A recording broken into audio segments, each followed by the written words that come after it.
The howl of the wind was as merciless as the men who surrounded Tessa Palmer's wagon, their silhouettes dark against the blinding white of the Montana blizzard in December 1878.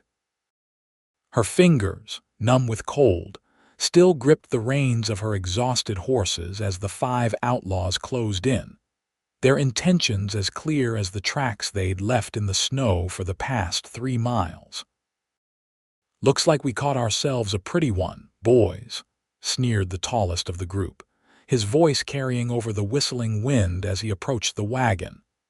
His face was half hidden by a scarf, but his eyes glinted with malice beneath the brim of his snow-dusted hat. Tessa clutched her father's old revolver beneath her heavy woolen coat. 6 bullets against 5 men, the odds weren't terrible, but her hands were shaking so badly from the cold that she doubted her aim would be true. She had been a fool to think she could make it to Helena before the storm hit, but the letter from her aunt had been desperate. The older woman was dying, and Tessa was her only living relative. "I don't have anything of value," Tessa called out, her voice steady despite her fear. "Just some food and clothing. Take what you need and let me pass." The men laughed, the sound ugly against the howling wind. "Oh, I think you have something of value, miss," said another man, shorter and broader than the first.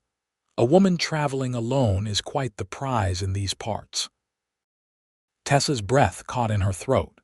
She had heard stories of women who disappeared on the frontier, stories whispered among the ladies at church socials back in Leavenworth.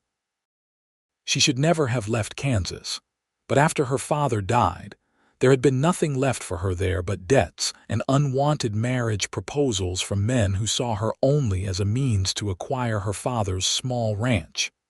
"Stay back," she warned, drawing the revolver and aiming it at the closest man. "I'm not afraid to use this." The men halted momentarily, exchanging glances before the tall one spoke again. "That's a mighty big gun for such a little lady. You sure you know how to use it?" Before Tessa could respond, a shot rang out, echoing across the snow-covered plains. For a wild moment, she thought she had fired accidentally, but her finger hadn't even squeezed the trigger. The outlaws whirled around, hands flying to their weapons as a figure emerged from the swirling snow. A rider on a large black horse appeared, moving with surprising speed through the deep drifts. The man's face was obscured by a thick scarf wrapped around his nose and mouth, his hat pulled low against the driving snow. But even through the blizzard, Tessa could see the determined set of his shoulders as he fired another warning shot into the air. 5 against 1 woman, the newcomer called out, his voice deep and clear despite the howling wind. "Not very sporting of you, gentlemen." The tall outlaw spat into the snow. "This ain't your business, stranger. Ride on if you know what's good for you." "I'm making it my business," the rider replied, pulling down his scarf just enough to reveal a grim smile. He guided his horse closer, and Tessa could see that he had a rifle in one hand while the other held the reins. "Now, I suggest you boys find somewhere else to wait out this storm." "There's 5 of us and 1 of you," said the broad outlaw, his hand resting on the pistol at his hip. "True," the stranger acknowledged. "But how many of you will be left standing after the first shots are fired? Care to find out who'll be the lucky ones?" Tessa held her breath as the tension stretched between the men. The blizzard seemed to pause, snow hanging suspended in the air as if waiting for the outcome of this standoff. The tall outlaw's eyes narrowed as he studied the newcomer. Something in the stranger's steady gaze must have convinced him this wasn't a fight worth having, because after a long moment, he made a gesture to his companions. "Come on, boys. Storm's getting worse. Ain't worth dying in this cold for." He turned to Tessa with a menacing stare. "You got lucky today, miss. Might not happen twice." The outlaws backed away, mounting their horses and disappearing into the swirling white of the blizzard. Tessa's shoulders sagged with relief, but she kept her revolver raised until they were completely out of sight. The stranger urged his horse forward until he was alongside her wagon. Up close, she could see his eyes were a startling blue standing out against his wind-reddened skin. "Are you hurt, madam?" he asked, his voice gentler now. Tessa shook her head, finally lowering her weapon. "No, thanks to you." "I don't know what would have happened if you hadn't come along." He nodded, glancing in the direction the outlaws had disappeared. "They might circle back when the weather clears. We should get moving. There's a line shack about 2 miles east of here where we can wait out the storm." "We?" Tessa questioned, arching an eyebrow. A hint of a smile touched his lips. "Unless you'd prefer to face those men alone when they return," Tessa sighed, acknowledging the truth in his words. "I suppose not. I'm Tessa Palmer." "Kieran Kincaid," he replied with a slight tip of his hat. "Most folks call me Kier." "Well, Mr. Kincaid, it seems I'm in your debt." "No debt, Miss Palmer, just doing what any decent man would." He looked up at the darkening sky. "Storm's getting worse. We need to move now if we're going to reach shelter before dark." Tessa nodded, gathering the reins. Her horses were tired, but the promise of shelter gave her hope. As Kieran turned his horse to lead the way, she couldn't help but study his broad shoulders and the confident way he sat in the saddle. The strange thing was, despite the danger she'd just faced and the howling blizzard surrounding them, Tessa felt safer than she had in months. Perhaps it was merely gratitude for his timely rescue. Or perhaps it was something in those steady blue eyes that had regarded her not with pity or calculation, but with simple human concern. Whatever it was, Tessa followed Kieran Kincaid into the storm, leaving behind 5 sets of tracks already being erased by the relentless snow. The journey to the line shack was arduous. The snow fell so thickly that Tessa could barely make out Kieran's form riding ahead of her. Her fingers, stiff with cold despite her thick gloves, could hardly maintain their grip on the reins. The wind cut through her coat as if it were made of paper rather than wool, and her face burned from the cold. After what seemed like hours but was likely only 40 minutes, a dark shape materialized in the whiteness. As they drew closer, Tessa could make out the small, sturdy structure of a line shack, a simple one-room cabin used by cowboys when they were working far from the main ranch. Kieran dismounted in one fluid motion and hurried to help Tessa down from the wagon seat. His hands were strong and sure as they circled her waist, and she was grateful for the support as her stiff legs nearly gave way beneath her. "Get inside," he instructed, pressing a key into her hand. "I'll take care of the horses." Tessa wanted to protest that she could help, but her teeth were chattering too violently to form words. She nodded and made her way to the door, fumbling with the key until the lock gave way. The interior of the line shack was Spartan but clean. A small iron stove stood in one corner, a narrow cot against the far wall, and a rough-hewn table with 2 chairs occupied the center of the room. There was a stack of firewood next to the stove, and Tessa immediately set about building a fire, her numb fingers making the task more difficult than it should have been. By the time Kieran entered, stamping snow from his boots, she had a small flame going in the stove. He carried her satchel and his own saddlebags, along with a canvas bag that presumably contained supplies. "Your horses are in the lean-to with mine," he said, setting down the bags. "It's not much, but it'll keep them out of the worst of the wind. I give them some feed I had in my saddlebags." "Thank you," Tessa said, extending her hands toward the growing warmth of the stove. "Do you own this place?" Kieran shook his head as he shrugged out of his heavy coat and hung it on a peg by the door. "No, it belongs to the Cross T Ranch. I work there as a foreman." He gestured around. "These shacks are kept stocked and unlocked for emergencies. though this one has a key because it's close enough to the trail that drifters might use it." "And you just happen to have the key?" Tessa asked, a hint of suspicion in her voice. He smiled slightly, the expression transforming his weather-beaten face. "All the ranch hands carry keys to the line shacks in their territory. Lucky for us." As the cabin slowly warmed, they shed their outer layers. Kieran added more wood to the stove, then set about checking the cabin's small pantry. "We've got beans, coffee, some dried beef, and flour," he announced. "Not a feast, but it'll keep us from starving until the storm passes." Tessa nodded, suddenly aware of how hungry she was. She hadn't eaten since early morning, too focused on making progress despite the worsening weather. "I can cook," she offered, moving toward the supplies. "It's the least I can do after you saved me from those men." Kieran didn't argue, instead setting about melting snow for water while Tessa prepared a simple meal of beans and beef. They worked in companionable silence, the howling of the wind outside making the small cabin seem oddly cozy despite its sparseness. As they sat down to eat, Tessa studied her rescuer properly for the first time. Kieran Kincaid was perhaps 30, with sun-weathered skin and those remarkable blue eyes that seemed to take in everything at once. His dark hair was overly long, curling slightly at the nape of his neck, and a few days' worth of stubble shadowed his jaw. He wasn't conventionally handsome, but there was something compelling about his face, a kind of quiet strength that put her at ease. "So, Miss Palmer," he said as they ate, "what brings a woman from Kansas out to Montana territory alone in the dead of winter?" Tessa looked up in surprise.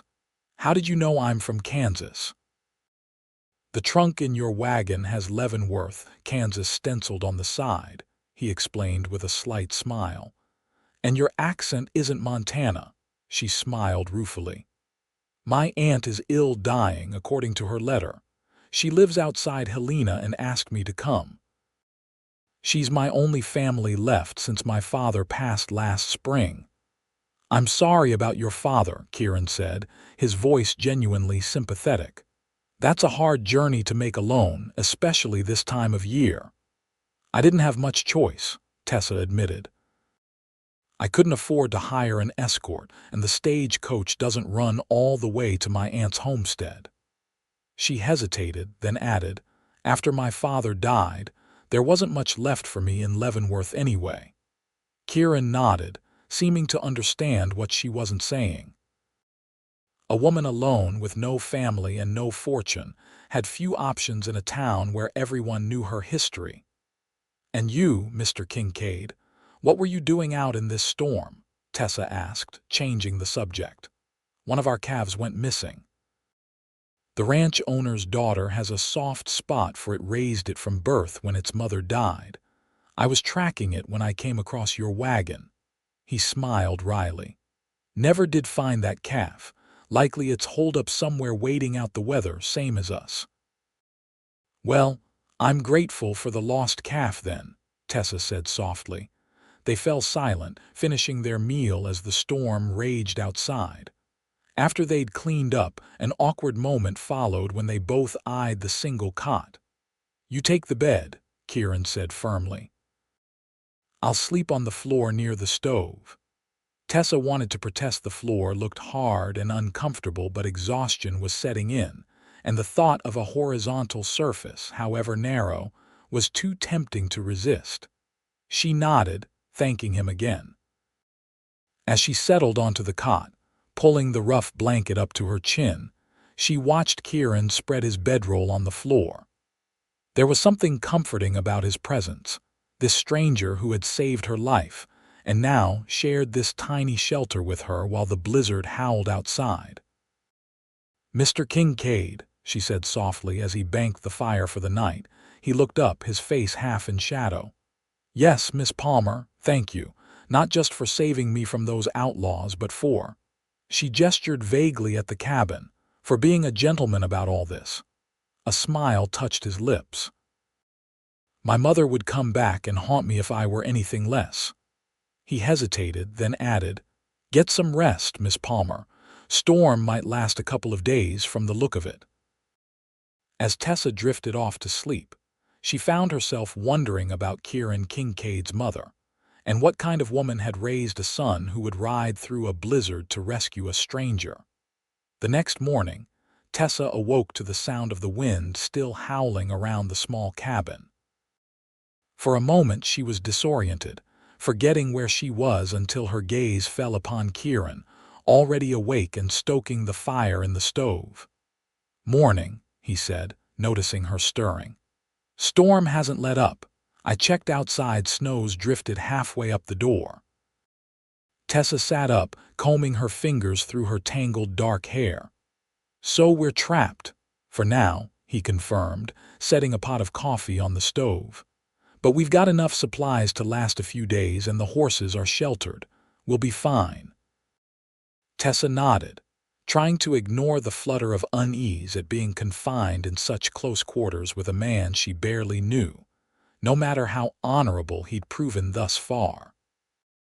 She rose from the cot, straightening her rumpled clothing as best she could and splashing some cold water on her face from a basin Kieran had prepared.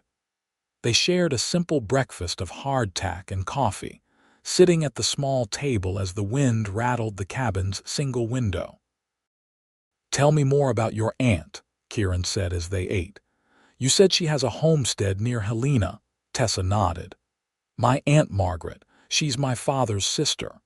She came west with her husband about 15 years ago, but he died in a mining accident 5 years later. She's been working the homestead alone ever since." She smiled faintly. "She's a stubborn woman, refused to sell the land and move back east even when everyone told her a woman couldn't manage on her own." "Sounds like stubbornness runs in the family," Kieran observed with a slight smile, nodding toward the window where the blizzard still raged. "Most folks would have waited for better weather before attempting that journey." Tessa felt her cheeks warm. Her letter sounded urgent. "I was afraid if I waited." She trailed off, unwilling to finish the thought. "That you might not see her alive," Kieran finished softly. "I understand." The compassion in his voice touched her. "What about your family, Mr. Kincaid? Are they nearby?" A shadow crossed his face. "No. My parents had a small ranch in Wyoming. Raiders hit it when I was 16. My father was killed, and my mother died of pneumonia the following winter." His voice was matter of fact, but Tessa could hear the old pain beneath the words. "I'm sorry," she said, instinctively reaching across the table to touch his hand. His skin was warm and rough beneath her fingers. She drew back quickly, suddenly aware of the impropriety of the gesture. "It was a long time ago," he said, though his eyes suggested the wound had never fully healed. "I drifted for a while after that, worked ranches across 3 territories before settling at the Cross T 5 years ago." "You like it there?" Tessa asked. Kieran nodded. "The owner, Thomas Cross, is a fair man, treats his hands well. I started as a regular cowhand but worked my way up to foreman 2 years ago." He smiled slightly. "Been saving to buy my own place someday." "That's admirable," Tessa said, meaning it. She understood the desire for one's own land, one's own home. It was what had driven her father west years ago, and what had ultimately worn him down when drought and debts made keeping the ranch impossible. They spent the day in conversation, sharing stories as the storm continued unabated outside. Kieran told her about life on the Cross T, about the personalities of the ranch hands and the challenges of managing cattle in Montana's harsh climate. Tessa found herself laughing at his description of a particularly ornery bull named Lucifer that had a vendetta against one of the younger cowboys. In turn, she told him about growing up in Leavenworth, about helping her father with their small ranch after her mother died, about her dreams of someday becoming a schoolteacher, though lack of money for proper education had made that impossible. By evening, Tessa felt as though she'd known Kieran for much longer than a day. There was something easy about talking to him, a lack of pretense that was refreshing after the calculated social interactions she'd endured in Leavenworth following her father's death. As they prepared another simple meal together, their hands occasionally brushed, sending an unexpected warmth through Tessa that had nothing to do with the heat from the stove. She found herself noticing small things about him, the way his eyes crinkled when he smiled, the careful precision with which he sliced the dried beef, the low timbre of his voice when he spoke of things that mattered to him. After dinner, Kieran rummaged in his saddlebag and produced a deck of cards. Care for a game, might pass the time a bit. Tessa smiled. I warn you, I'm quite good at poker. My father taught me when I was 12, much to my mother's dismay. Kieran's eyebrows rose in surprise, but he smiled back. Well then, Miss Palmer, let's see if your skills match your confidence. They played for hours, using beans as chips, and Tessa was delighted to find that Kieran didn't hold back or let her win because she was a woman. He played with the same intensity he seemed to bring to everything, and they were fairly evenly matched, trading victories back and forth. As the evening wore on, the wind finally began to die down, though the snow continued to fall steadily.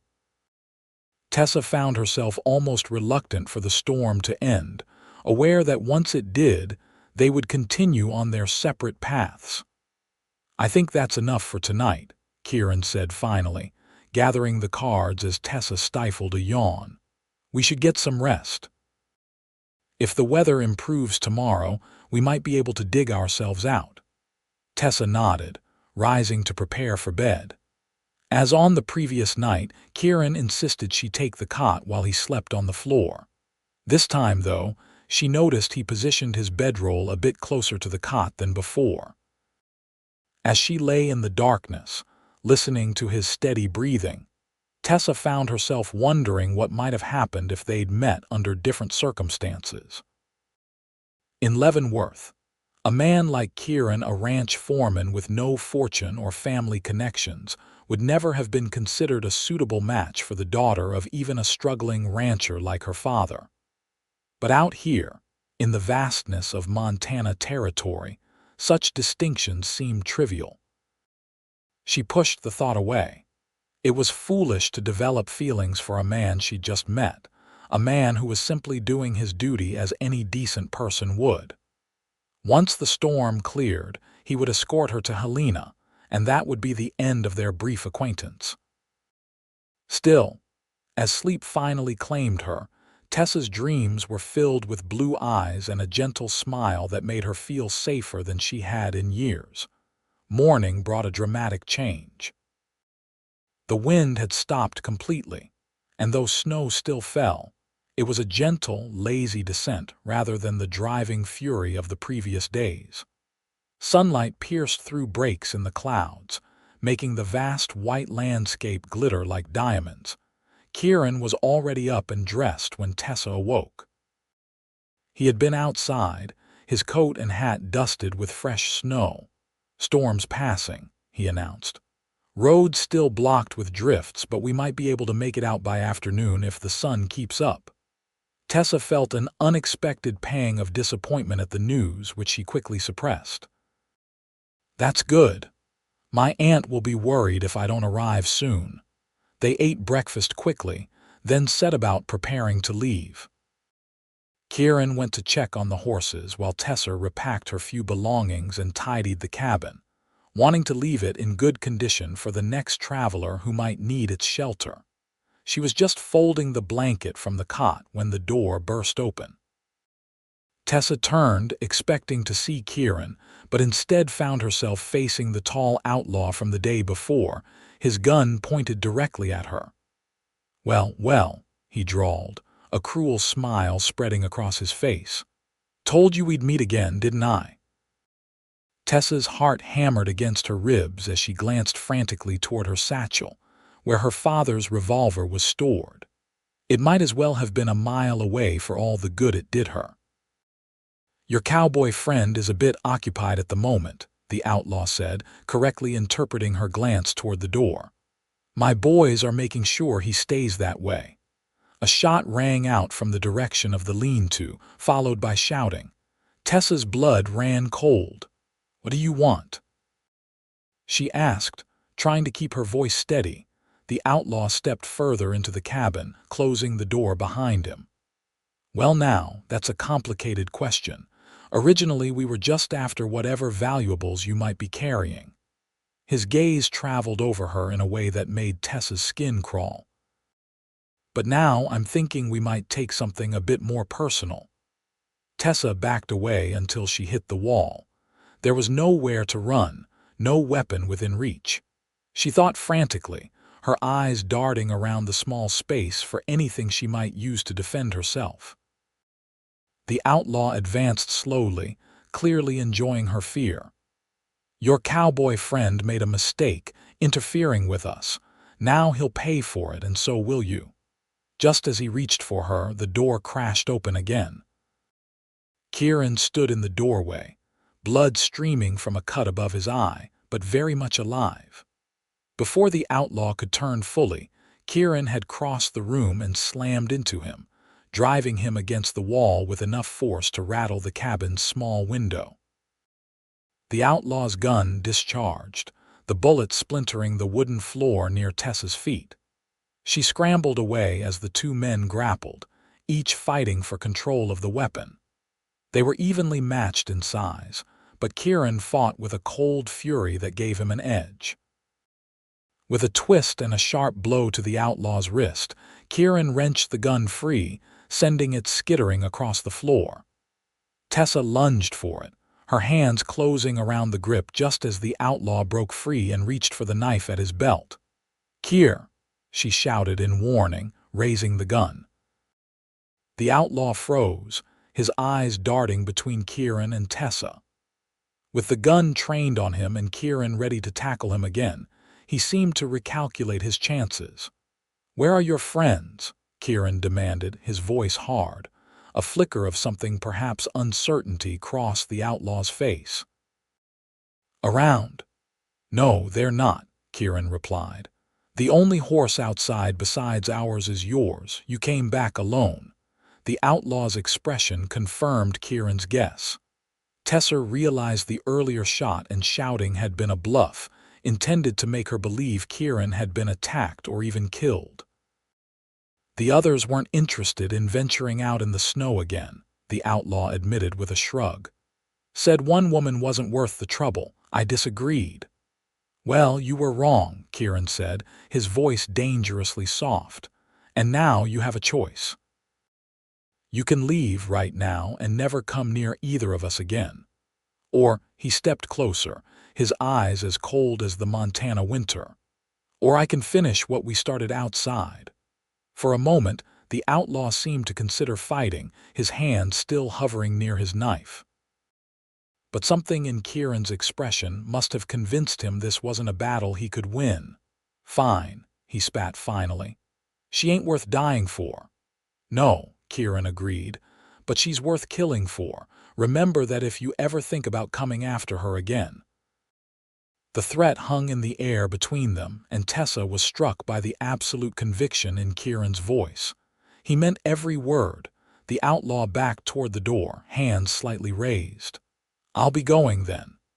"Your gun stays here," Kieran said. The outlaw scowled but didn't argue. Without another word, he slipped out the door. Kieran moved to the window, watching as the man mounted his horse and rode away. Only when the outlaw was a distant speck on the snowy landscape did he turn back to Tessa, his expression immediately softening with concern. "Are you all right?" "Did he hurt you?" Tessa shook her head, still clutching the gun. "No, you got here in time." She set the weapon down on the table, her hands trembling slightly. "What about you? Your head?"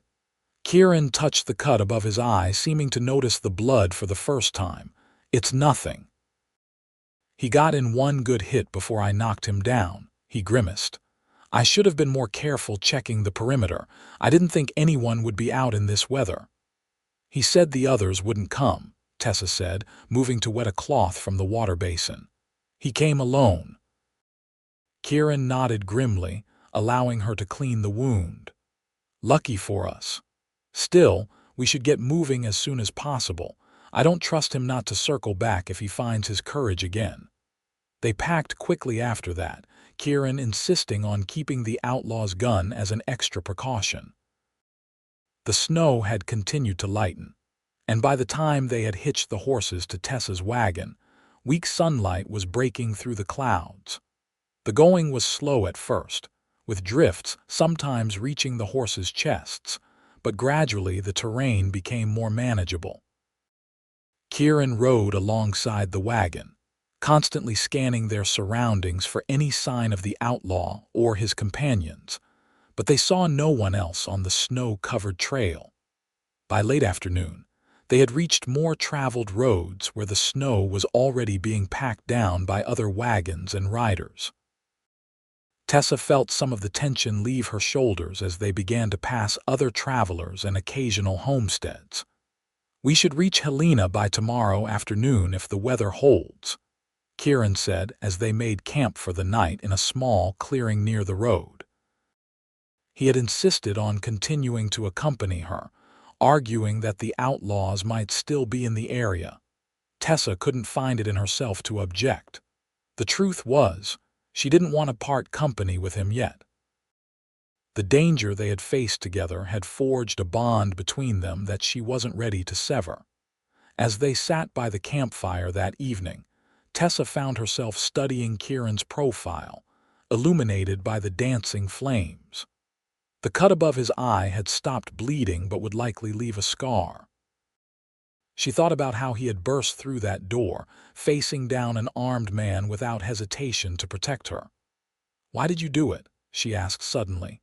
Kieran looked up from the coffee he was brewing. "Do what? Risk your life for me? Twice now. You don't even know me." He was quiet for a long moment, staring into the fire. "I know enough," he finally said, his voice soft. "I know you're traveling alone across dangerous country to reach a dying relative. I know you stood your ground against 5 armed men with nothing but your father's revolver and your courage." He looked up, meeting her gaze directly. "And I know that from the moment I saw you in that blizzard, something told me you were worth protecting."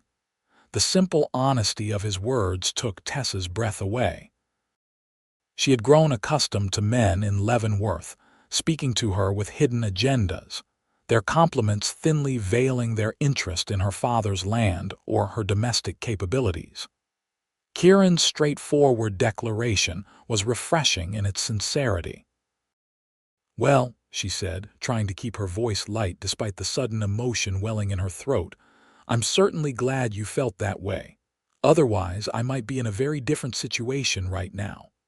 Kieran smiled, the firelight catching in his eyes. "So am I, Miss Palmer, so am I." They reached Helena the following day as predicted. The town was a bustling center of commerce, its streets busy despite the recent storm. Tessa consulted the letter from her aunt, which contained directions to the homestead some 10 miles outside of town. As they traveled the final stretch, Tessa found herself growing increasingly anxious both about her aunt's condition and about the impending separation from Kieran. Once they reached the homestead, there would be no reason for him to stay.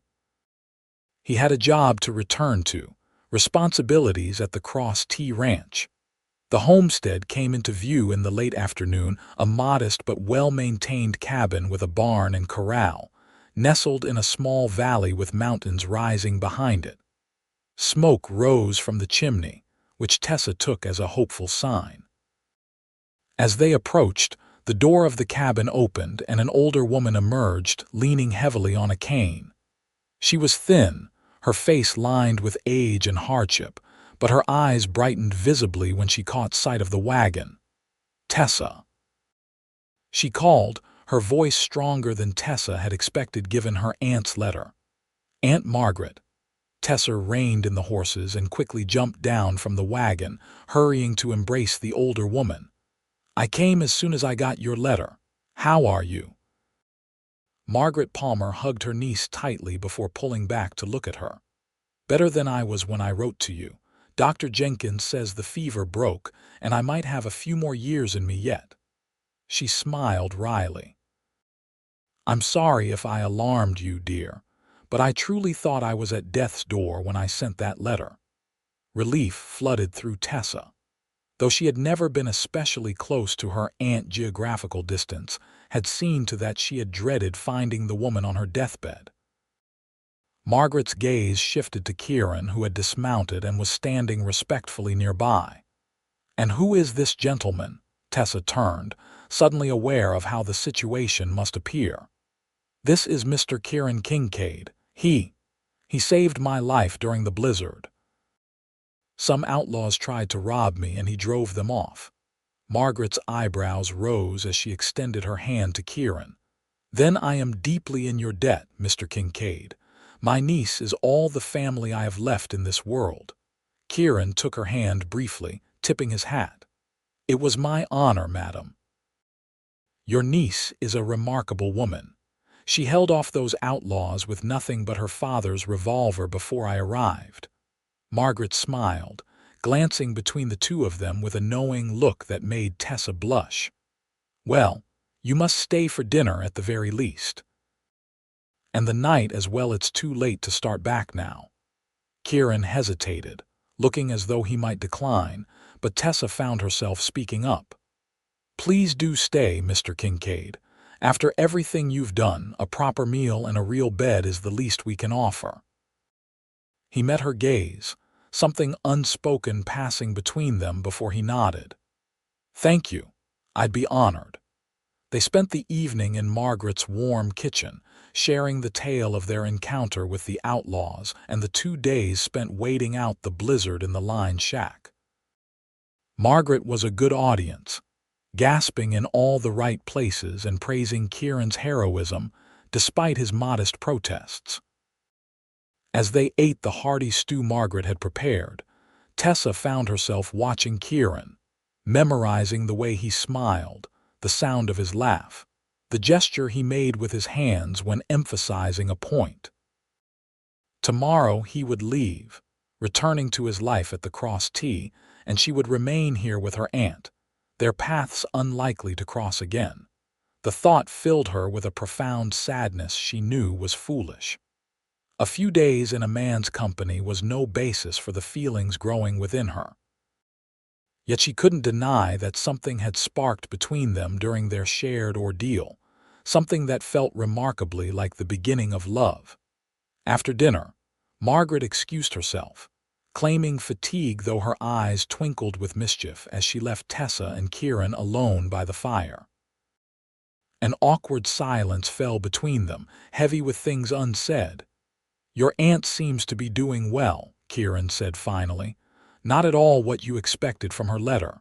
Tessa nodded, staring into the flames. I'm relieved, of course.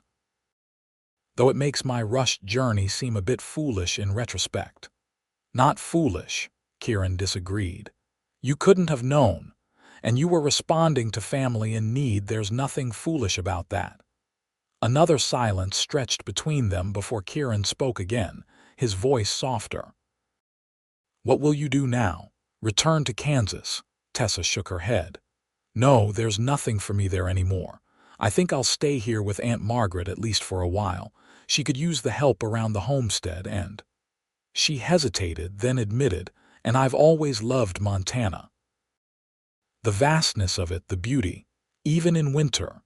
Kieran nodded, his eyes reflecting the firelight. It gets in your blood, doesn't it?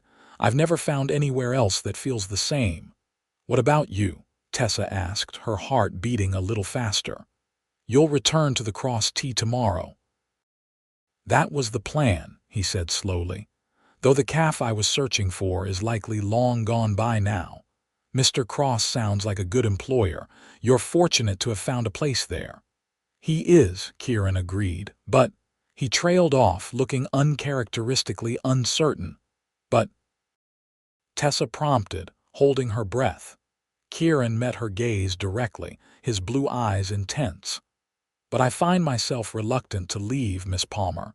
These past few days have been unusual, to say the least, but I've enjoyed your company more than I can say."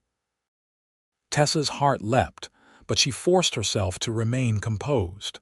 "I've enjoyed yours as well, Mr. Kincaid." "Kieran," he corrected gently. "After facing outlaws and blizzards together, I think we can dispense with formalities, don't you?" She smiled, feeling warmth spread through her that had nothing to do with the fire. "Kieran, then, and you must call me Tessa," he nodded, smiling back. "Tessa." The way he said her name made it sound like something precious. "I was wondering if—" "That is, I know it's sudden, but I thought perhaps I might call on you properly. If you're staying in the area, that is." "Call on me," Tessa repeated, hardly daring to hope he meant what she thought. "Yes." Kieran leaned forward slightly, his expression earnest. "I know we've only known each other a few days, and it's not the conventional way of things, but I feel as though I've known you much longer. There's something between us, Tessa. I think you feel it too." Tessa's breath caught in her throat. "I do," she admitted softly. "Though I've been trying to tell myself it's foolish." "Is it?" he asked, reaching out to take her hand. His fingers were warm and calloused against hers. "In Leavenworth, maybe. But out here, people recognize what matters quickly because life doesn't always give you time to deliberate." The truth of his words resonated with her. The frontier demanded decisiveness, courage, and the ability to recognize value when you found it.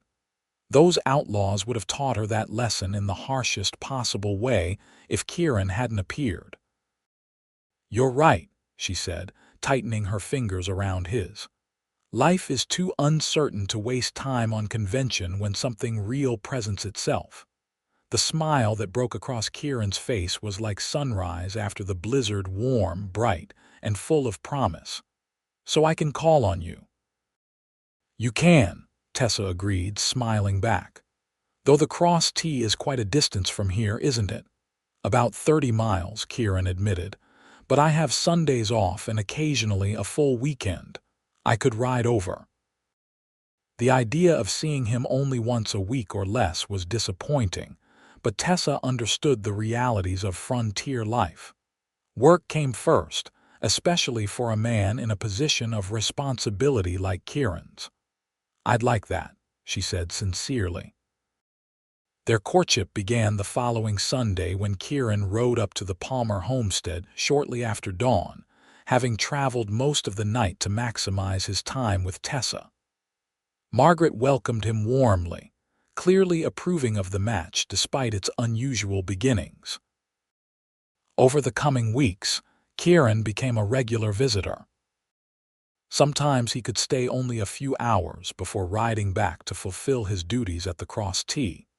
But occasionally, he would arrive Saturday evening and remain until Monday morning, helping with repairs around the homestead and sharing meals with Tessa and Margaret.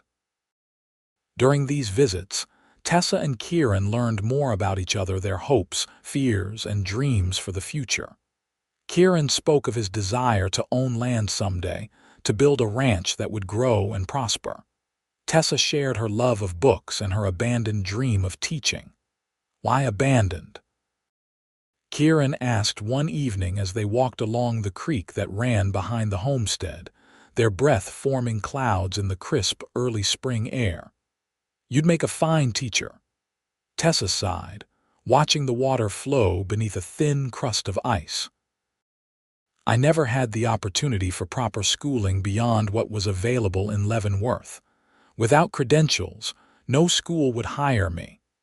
Kieran was quiet for a moment, then said, "There's talk of building a schoolhouse in the settlement near the Cross T. Most of the ranching families have children, and they're tired of sending them all the way to Helena for education." Tessa looked up at him, surprised. "Are they seeking a teacher?" "Not yet," he admitted. "The building isn't even started, but by summer they might be. And out here, credentials matter less than ability and willingness." He smiled. "Just something to consider."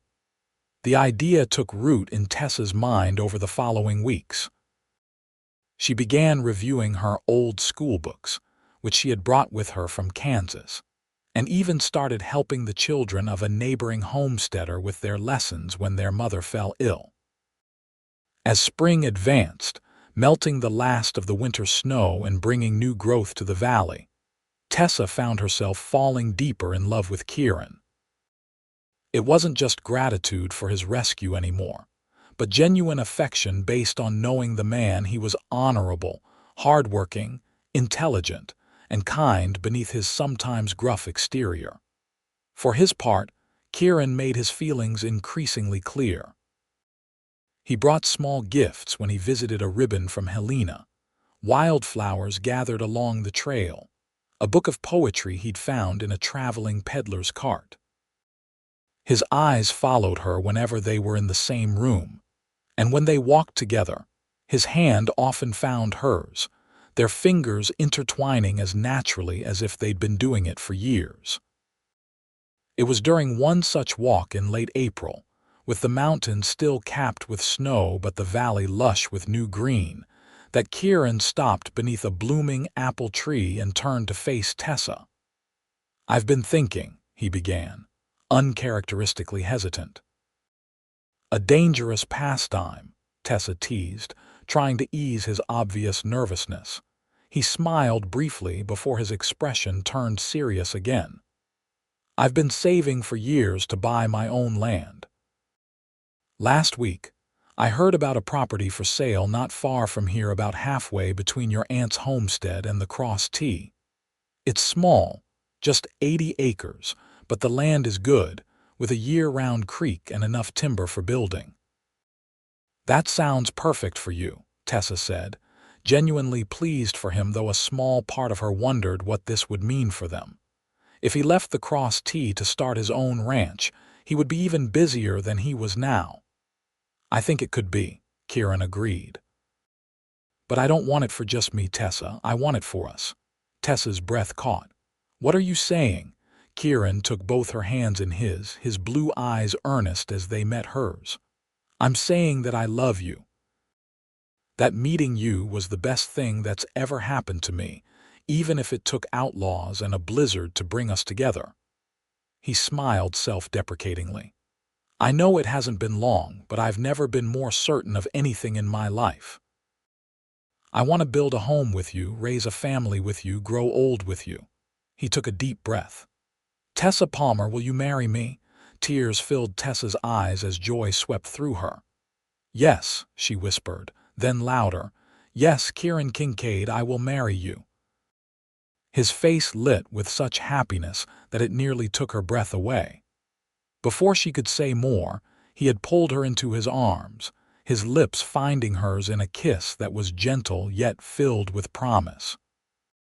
Tessa melted against him, her arms winding around his neck as she returned the kiss with equal fervor. When they finally parted, both breathless, Kieran rested his forehead against hers. "I don't have a ring yet," he admitted. But as soon as I finalized the purchase of the land, Tessa placed her fingers over his lips, stopping his apology. "I don't need a ring, just you and the promise of a future together." He smiled, kissing her fingertips before taking her hand in his. "You'll have both. And more, if I have anything to say about it." They returned to the cabin hand in hand to share their news with Margaret, who received it with unsurprised delight and immediate plans for the wedding.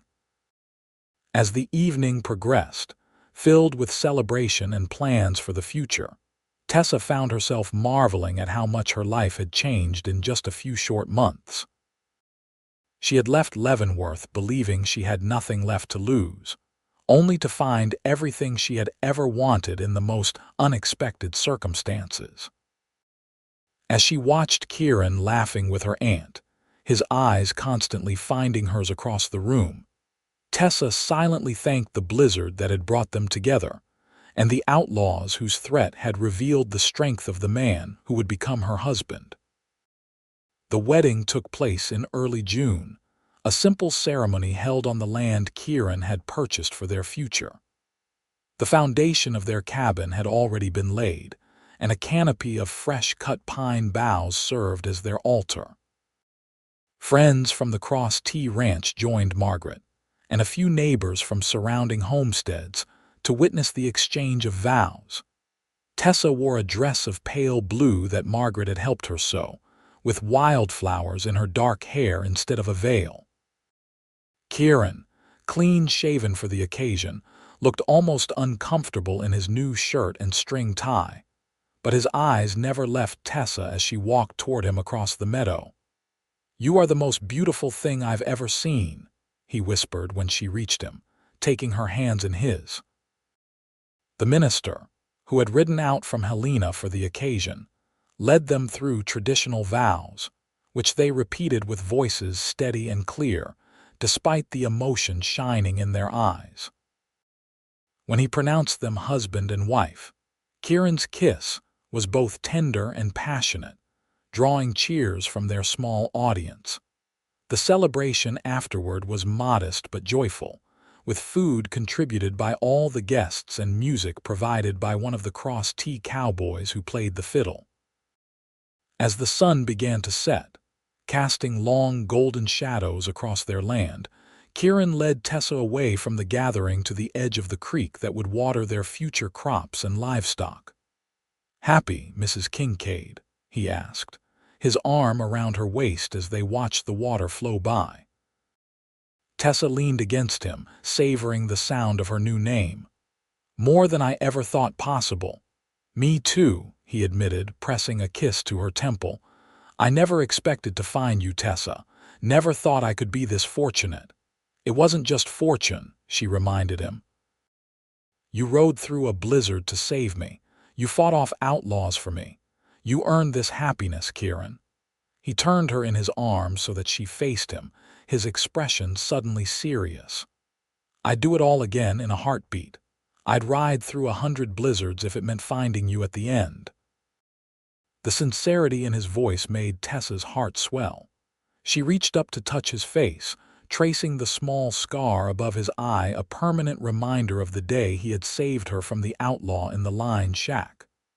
"I love you, Kieran Kincaid," she said softly. "And I promise to spend the rest of my life making sure you never regret that ride through the snow." His smile was answer enough, but he sealed the promise with a kiss as the first stars appeared in the twilight sky above their land, their home, their future. The years that followed brought both joy and hardship, as was the way of life on the frontier. Their cabin rose log by log through the summer, with help from Kieran's friends from the Cross T. By autumn, it was complete enough to move in, though Kieran continued to add refinements throughout their first winter together. Kieran split his time between their new ranch and his duties at the Cross T, working twice as hard to establish their own herds while maintaining his position as foreman. It was exhausting work, but the look of pride on his face when he brought home their first small herd of cattle made every long day worthwhile. Tessa kept busy as well. She planted a garden, learned to make cheese from the milk of the 2 cows Kieran had acquired, and began teaching reading and arithmetic to the children of nearby homesteads 3 days a week. When the settlement near the Cross T finally built their schoolhouse the following spring, she was offered the position of teacher, which she accepted with delight. The ride to and from the schoolhouse was long, but Tessa didn't mind. It gave her time to appreciate the beauty of the Montana landscape and to reflect on how fortunate she was. Her life was full of purpose and love in a way she had never expected when she left Kansas. Their first child, a son they named James after Kieran's father, was born in their 2nd year of marriage. Tessa had been apprehensive about the birth, given the isolation of their ranch and the limited medical care available, but Margaret moved in temporarily to help, and the delivery went smoothly. Kieran's wonder when he first held his son brought tears to Tessa's eyes. "He's perfect," he whispered, one large finger gently stroking the baby's tiny cheek, just like his mother. With the arrival of James, Kieran doubled his efforts to make their ranch successful. By the time their son was walking, Kieran had resigned his position at the Cross T to work their land full-time. The transition was challenging financially, but they managed through careful planning and occasional help from neighbors during busy seasons. Tessa continued teaching until their second child was on the way, at which point the journey became too difficult to manage. She focused instead on expanding their garden and starting a small business selling preserves and cheese to the general store in Helena. Whenever Kieran made the trip for supplies, Elizabeth Margaret Kincaid arrived on a warm summer night with much less drama than her brother. She had Kieran's blue eyes and Tessa's dark hair, a combination that promised heartbreak for future suitors, as Kieran often joked. Life settled into a rhythm of hard work and simple pleasures. The cabin expanded as their family and prosperity grew, with Kieran adding a proper bedroom for the children and a larger kitchen for Tessa. Their herd increased steadily, and they added sheep, chickens, and a few horses to the operation. There were difficult times, of course. A harsh winter when they lost nearly a third of their cattle to the cold. A summer drought that threatened their crops until a last-minute rainfall saved them. The year James broke his arm falling from a tree, and they had to travel through the night to reach the doctor in Helena. But through it all, the love that had begun in that blizzard only deepened. Tessa never tired of watching Kieran with their children, teaching James to ride or patiently explaining to Elizabeth why the sky was blue. And Kieran still looked at Tessa, as though she were the most precious thing in his world, especially in quiet moments by the fire after the children had gone to bed. On the 5th anniversary of their meeting, Kieran surprised Tessa by taking her back to the line shack where they had weathered the blizzard together. It had been maintained over the years, still serving as emergency shelter for Cross T hands, but stepping inside brought back a flood of memories. "It seems smaller than I remember," Tessa said, looking around at the familiar space. Kieran nodded, his arm around her waist. "And less romantic, I imagine, than you've made it in your stories to the children." Tessa laughed. "Well, I may have embellished a bit. The tale of how their father heroically rescued their mother from outlaws in a blizzard is their favorite bedtime story." "Mine too," Kieran admitted with a smile. He pulled her closer, his expression growing more serious. "Do you ever regret it, Tessa, the life we've built? It's not easy, and it's not the genteel existence you might have had back in Leavenworth if you'd accepted one of those suitors."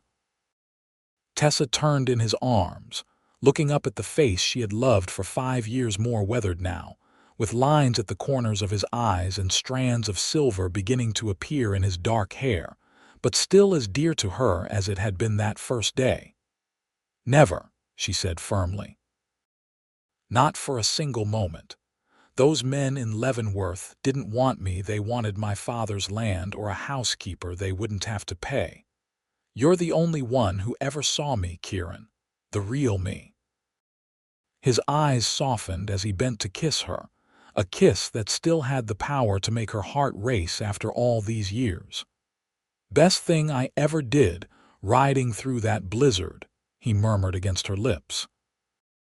"Best thing for both of us," Tessa agreed, resting her head against his chest and listening to the steady beat of his heart. 10 years after that day in the blizzard, the Kincaid Ranch had grown into one of the most prosperous in the region. Their original 80 acres had expanded to over 500, their herd numbered in the hundreds, and their family had grown as well with the addition of a second son, Thomas, named after the owner of the Cross T, who had become a dear friend and eventually a partner in some of their ventures. Their cabin was now a proper house, with glass windows brought all the way from St. Louis, and a piano in the parlor where Elizabeth practiced diligently. James, at 12, was already showing a talent for ranching that matched his father's, while 8-year-old Thomas preferred books and drawing. Spending hours with the journals and pencils Kieran brought him from trips to Helena. Tessa had resumed teaching, but now in a schoolhouse Kieran and some of the neighboring ranchers had built on the edge of their property.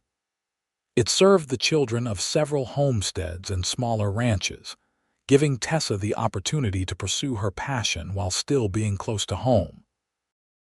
Life wasn't without its shadows.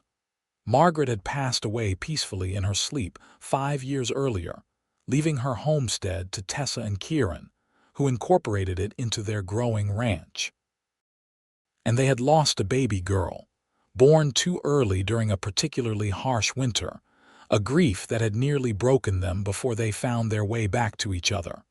But on balance, their life together was rich with love, purpose, and the deep satisfaction of building something lasting.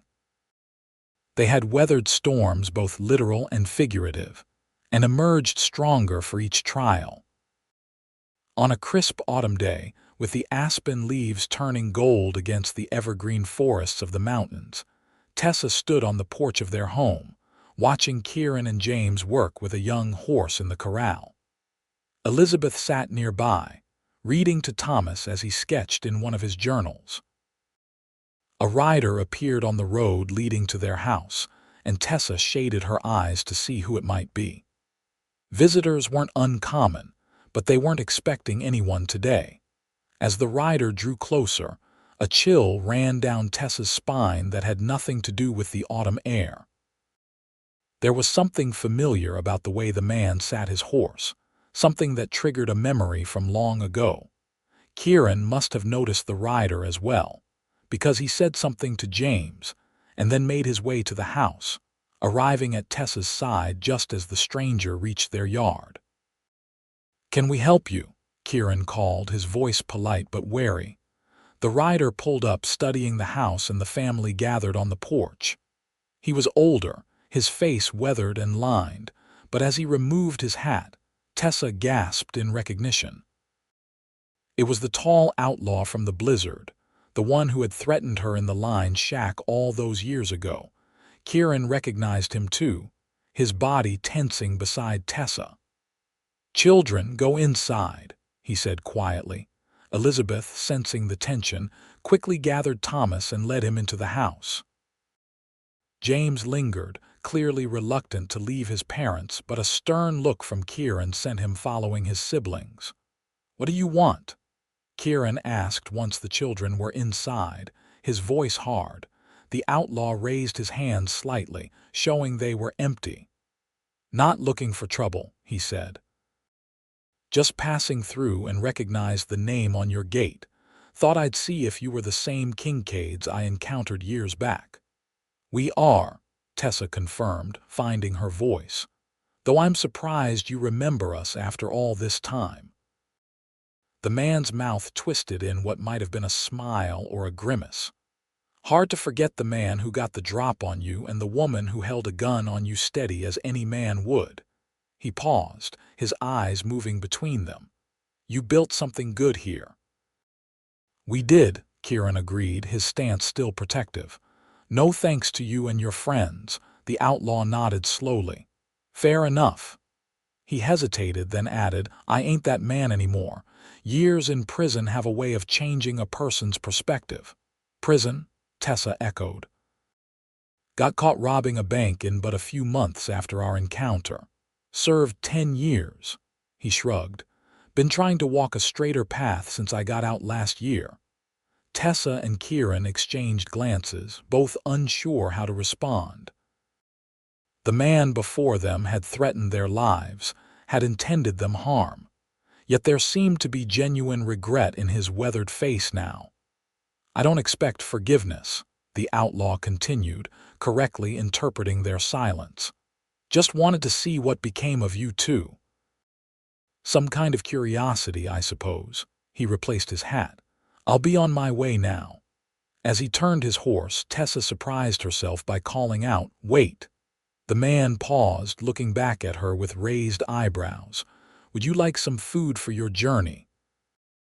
she asked, feeling Kieran's startled gaze on her. "We just finished baking bread this morning." The outlaw looked genuinely taken aback by the offer. After a moment, he shook his head. "Thank you kindly, madam, but no, I've taken enough from you folks already." He nodded to them both. "Good day to you. You've built a fine life here." With that, he rode away, leaving Tessa and Kieran standing on their porch watching until he disappeared down the road. "That was unexpected," Kieran said finally, his arm slipping around Tessa's waist. "Very," she agreed. "Do you think he was telling the truth about changing?" Kieran considered for a moment. "I think so. There was something different about his eyes." He looked down at her. "That was generous of you, offering him food." Tessa smiled slightly. "We're not the same people we were then, either. We're stronger now, strong enough to offer kindness even to someone who once meant us harm." Kieran's eyes softened as he bent to kiss her forehead. "You always did have the biggest heart of anyone I've ever known. It's one of the countless reasons I love you." The door opened behind them and James peered out cautiously. "Is everything all right?" "Everything's fine, son," Kieran assured him. "Just an old acquaintance passing through." James nodded, clearly relieved. "Elizabeth says dinner's nearly ready." "We'll be right in," Tessa promised. As James disappeared back into the house, Tessa and Kieran remained on the porch for a moment longer, watching the sun begin its descent toward the mountains.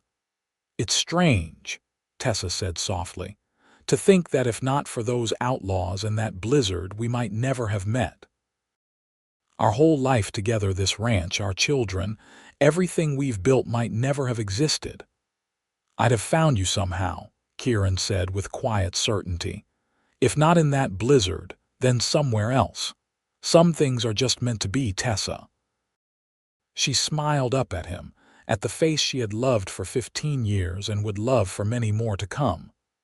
"I believe you're right." Hand in hand, they walked into the warm, bustling home they had created together, closing the door on the past and stepping into the embrace of the life they had fought for, built, and cherished, a life that had begun with a desperate ride through a blizzard and the courage to face whatever came after.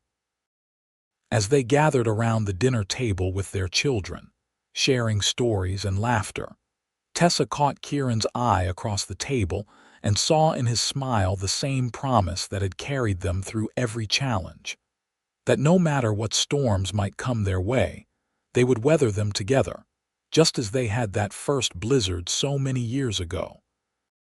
And in that moment, surrounded by the family they had created and the love they had nurtured through hardship and joy alike, Tessa knew with absolute certainty that she wouldn't change a single moment of their journey, not even the fear of that snowy day when outlaws had surrounded her wagon, and a stranger had ridden through the storm to save her life, and in doing so, had saved her heart as well.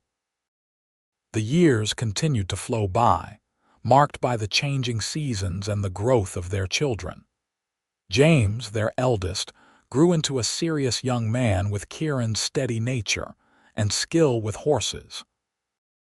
By his 18th birthday, he was managing significant portions of the ranch operations, allowing Kieran to focus on expansion and business matters.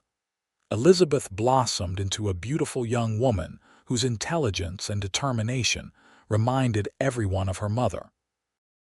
She excelled in her studies and set her sights on attending university in Denver, a plan her parents supported despite the distance it would create.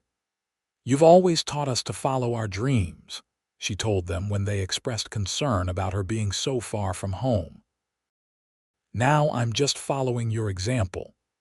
Thomas, their youngest, remained the family dreamer with an artist's eye and a gentle spirit. His drawings of Montana landscapes began attracting attention beyond their small community, and by the time he was 16, a gallery owner in Helena had offered to display some of his work. Through it all, Tessa and Kieran's bond only deepened. The passion of their early days had matured into something richer and more layered, a love built on shared struggle, mutual respect, and the countless small moments that made up their life together. There were still challenges, of course. A severe cattle illness that threatened their herd and required them to burn through much of their savings.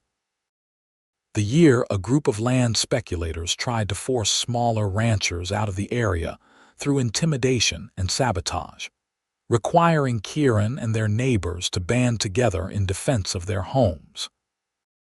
The difficult period when Kieran was thrown from a horse and broke his leg so badly that the doctor feared he might never walk properly again. But they faced each trial as they had faced that first blizzard together, with courage and determination. Kieran did walk again, though with a slight limp in cold weather. The land speculators eventually moved on to easier targets after finding the Montana ranchers more resilient than anticipated. And though they lost some cattle, their careful management allowed the ranch to recover and even thrive in the years that followed. 20 years after they first met, Kieran surprised Tessa with a special anniversary gift, a small gold locket containing miniature portraits of their 3 children, painted by a traveling artist who had stayed with them the previous summer. "It's beautiful," Tessa breathed as she opened it, tears filling her eyes at the perfect likenesses inside. "Not as beautiful as the woman who wears it," Kieran said, his voice still carrying the same warmth and affection it had when he was a younger man. At 49, his dark hair was liberally streaked with silver, and the lines around his eyes had deepened, but he was still the handsome, steadfast man she had fallen in love with all those years ago. "Flatterer," she teased, but her eyes shone as she leaned up to kiss him. "Only stating facts," he countered with a smile. "Have I told you lately how grateful I am for that blizzard?" It had become a private joke between them over the years, their gratitude for the storm that had brought them together. Some might have found it strange to be thankful for such a dangerous event, but Tessa and Kieran had long ago recognized that sometimes life's greatest blessings came disguised as challenges.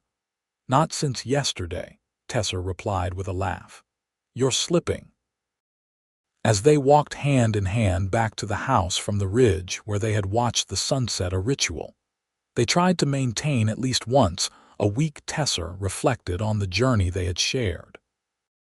From that desperate moment in the snow to this peaceful evening 20 years later, every step had brought them closer together, strengthening a bond that had begun in crisis but had flourished in the everyday moments of building a life.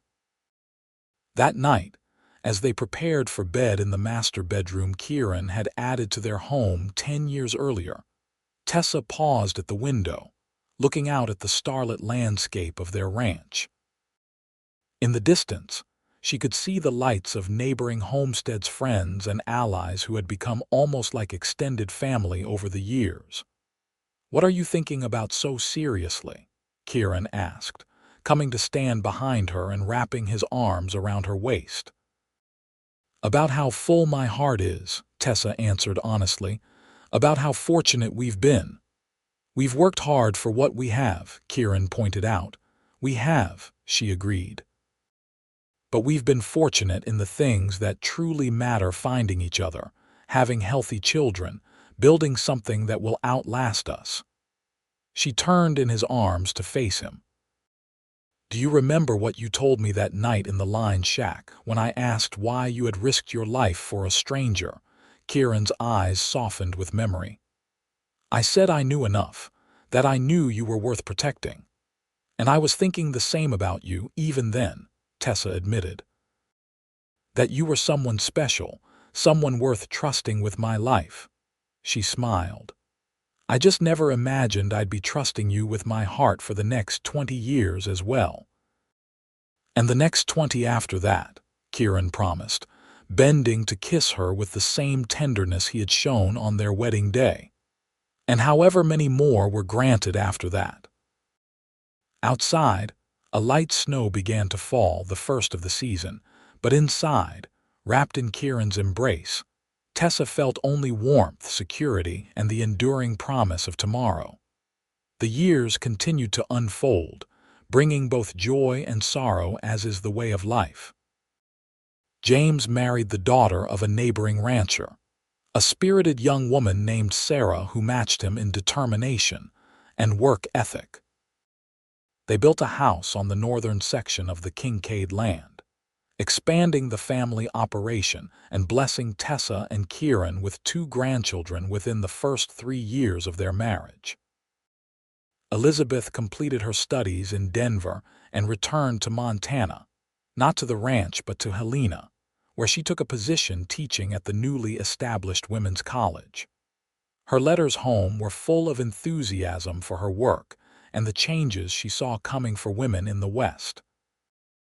"The world is opening up, Mother," she wrote, "just as you and Father always taught me it could." Thomas's artistic talents continued to flourish. By his 21st birthday, his landscapes were being displayed in galleries as far away as San Francisco. Though he traveled often, he always returned to the ranch, finding inspiration in the land that had shaped him. "No other place has this light," he explained when asked why he didn't move permanently to one of the cities where his work was gaining recognition. "And no other place has my family." Kieran and Tessa watched their children's journeys with pride, their own partnership deepening with each passing year. The ranch prospered under their careful management, becoming one of the most respected operations in the territory. They were sought out for advice by younger ranchers, invited to serve on committees to improve the community, and regarded as pillars of the region they had helped to develop. 30 years after their meeting in the blizzard, as they entered their 60s, they began to step back from the daily operations of the ranch, allowing James and Sarah to take on more responsibility.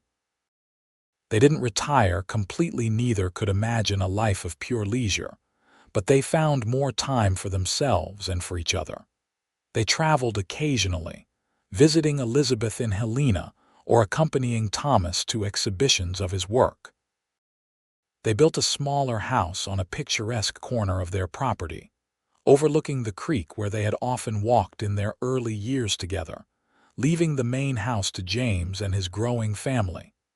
And they continued their sunset walks, a tradition that remained sacred to them both. It was during one of these walks, 35 years after they first met, that Kieran paused on the ridge that offered the best view of their land and turned to Tessa with a particular light in his eyes. "You ever think about how differently our lives might have turned out?" he asked, his voice thoughtful as he gazed out at the ranch that spread below them, hundreds of acres now, with several outbuildings, corrals, and the 2 houses where their family lived and worked. Tessa considered the question, her hand comfortable in his as it had been for decades. "Sometimes," she admitted, "if I hadn't left Kansas when I did, if you hadn't been searching for that calf. If those outlaws hadn't decided to rob a lone woman in a blizzard," Kieran added with a wry smile. Tessa nodded, thinking of the man who had returned 25 years ago, seeking not forgiveness, but perhaps some kind of closure. They had heard later that he had settled in a small town near the Canadian border, working as a blacksmith until his death 5 years after his visit to their ranch.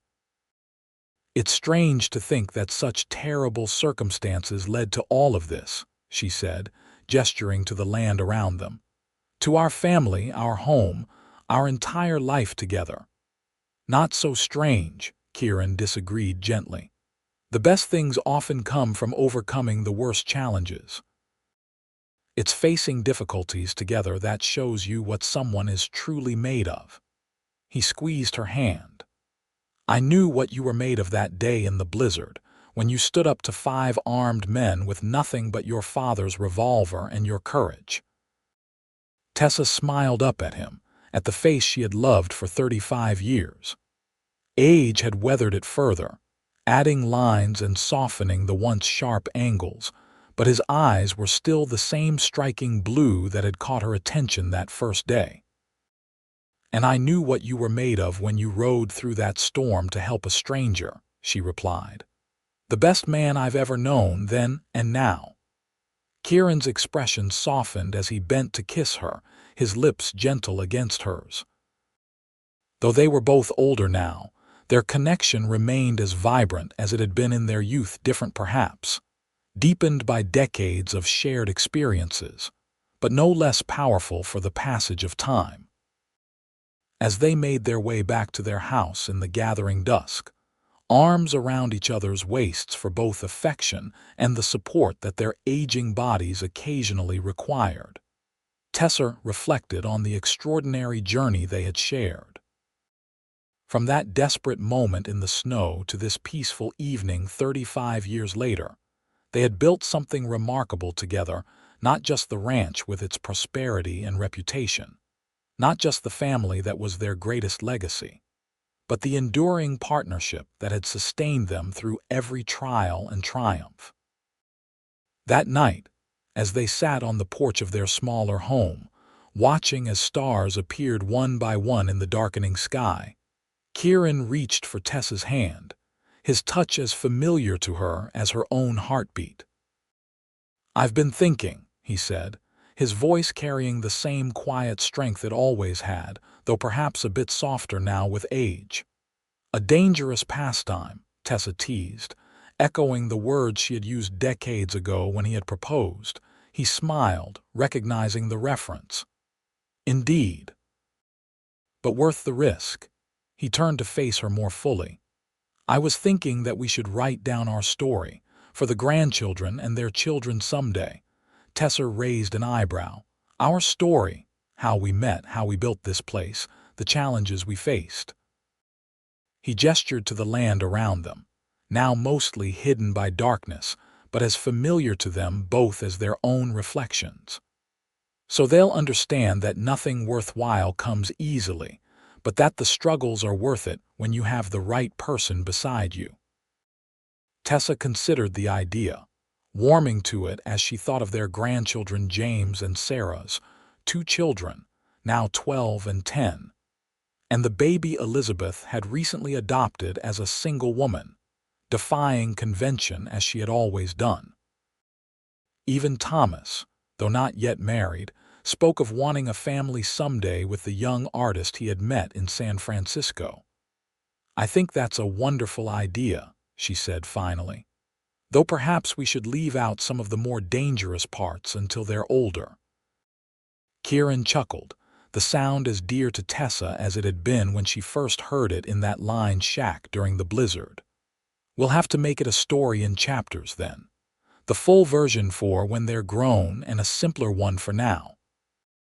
The tale of how their grandfather heroically rescued their grandmother from outlaws in a blizzard," Tessa suggested with a smile. "And how their grandmother was brave enough to trust a stranger and build a life with him," Kieran added, his eyes soft with love as they met hers. They began the project the next day, sitting together at the small desk in their sitting room, reminiscing about those early days and carefully recording the events that had brought them together and shaped their life.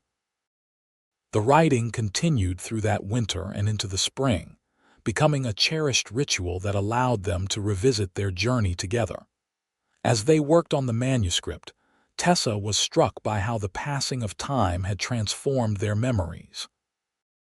Events that had seemed traumatic in the moment, the confrontation with the outlaws, the precarious early years of the ranch, the hardships they had faced had been softened by the decades of joy that followed.